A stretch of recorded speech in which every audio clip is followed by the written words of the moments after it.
Honourable members, I beg to report that the Special Prosecutor Bill went through committee stage with amendment to Clause 11. Prime Minister, Minister of Finance. Mr. Speaker, I move that the report of the committee be adopted and the bill be read a third time and passed. Honourable members, the question is that the report of the committee be adopted and that the Special Prosecutor Bill be read a third time and passed. I now put the question. As many as of that opinion say aye. Aye. As many as of a contrary opinion say no. I think the ayes have it. The ayes have it. Prime Minister Honorable Philip J. Pierre has initiated a comprehensive anti-corruption action plan with the intention of purging the public service of nefarious operatives and also introduce legally enforceable deterrents against corrupt conduct by public officials with the enactment of the much anticipated Special Prosecutor Act. Mr. Speaker, this act is not about a witch hunt. This act is about having St. Lucia as a place where corruption is not tolerated or encouraged, whether for politicians or for public officials. This is the object of the act, Mr. Speaker. Debate on the Special Prosecutor Act went through its final stages in the lower house of Assembly on August 9th. According to the act, the Judicial and Legal Services Commission, in consultation with the Attorney General, shall appoint a licensed attorney with at least 10 years practicing experience to serve as St. Lucia's Special Prosecutor to specifically carry out investigations into allegations of corrupt conduct by incumbent public officials and also public officials who have demitted office. If you entered politics, and let's say you had a minibus, and within that term of office, Mr. Speaker, you found yourself with what? A plane? No. And you found yourself within that term of office, you find yourself with a 4-story building with an elevator. And when you entered office, everybody can see what you entered office with. Use me as an example. Everybody can see what I entered office with. I still live the same place. That's what I entered office with.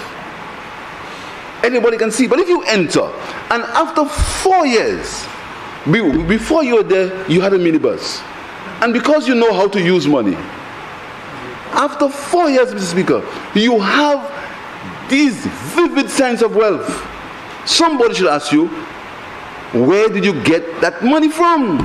Honorable Pierre's Labour Party administration has blown the whistle on several questionable government transactions, some of which have been intercepted and could be referred to the soon-to-be-appointed Special Prosecutor for further investigation. When we leave government, we want to leave a better country. A country when people will not believe that these politicians are crooks. A country where people will not say, where no politician will ever say, when I commit crime on my own. And if any of my ministers ever make this statement, I say it publicly. If any of my ministers ever say in public, when they commit crime, they commit their own, I will fire them.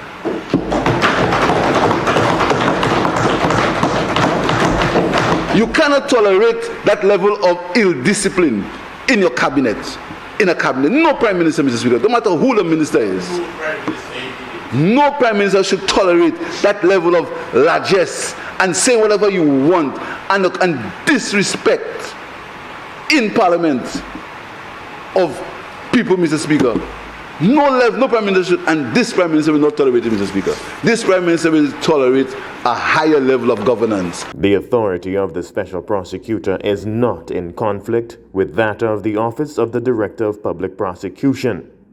The Special Prosecutor Act explains, quote, subject to the powers of the Director of Public Prosecutions under Section 73 of the Constitution of St. Lucia, the Special Prosecutor may perform any function in relation to the institution carrying on and withdrawal of prosecution for an offense against the laws of St. Lucia and may prosecute a matter in his or her own name, end quote. Eliminating public sector corruption and penalizing the perpetrators have been the perpetually futile call to action that spans numerous administrations.